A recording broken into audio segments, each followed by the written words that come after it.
Ano ang pinakamahalagang napakita ng dalawang COA auditors so far on the alleged misuse of the confidential funds of the Office of the Vice President and of the DepEd?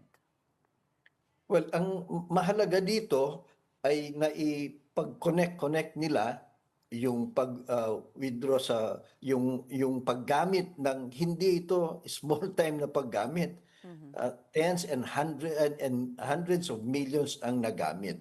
Naipakita nila kung bakit na disallow ng COA. Because we have to understand, in the order of things, it is COA that has the final say on whether or not things are disallowed, because that's the independent constitutional body. Okay. But it's not enough. Sabi, disallow ng COA dyan, therefore okay na, pwede nang gamitin. Na-explain nila yung process eh.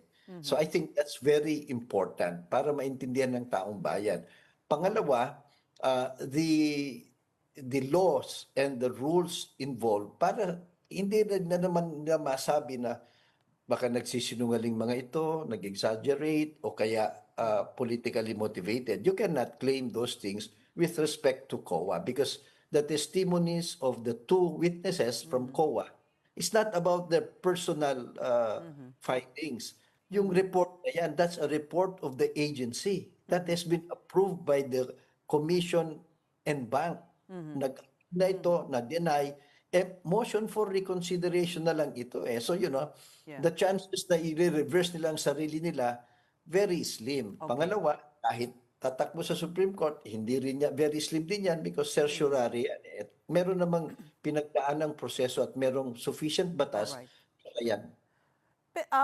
But there was one question from the presiding officer that was telling as to whether, because yung disallowance ay dahil sa testimony doon sa Kongreso, di ba sir, na sinabi that the Special Disbursing Officer gave it to the security office, gave the funds to the security office of La Chica and another colonel for disbursement. That's not allowed. And the presiding officer said he wasn't sure if it was a blanket disburse or turnover of the funds. Yeah, he made a good point, no? Ang sinabi niya, hindi doon sa isa malinaw na sinabi niya, lahat yan, instruction, ibigay ko sa security officer. Bawal yon.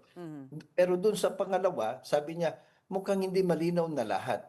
But that begs the question, says na sabihin na natin, kalahati lang ang may instruction ibigay. Eh paano yung disallowed? Marami, pera pa rin yan ng gobyerno. It's still a blatant violation of the rules. But Doesn't also, really matter. Attorney Cayosa, the decision to disallow was a result of that hearing. Is that weak? Is that a flaw?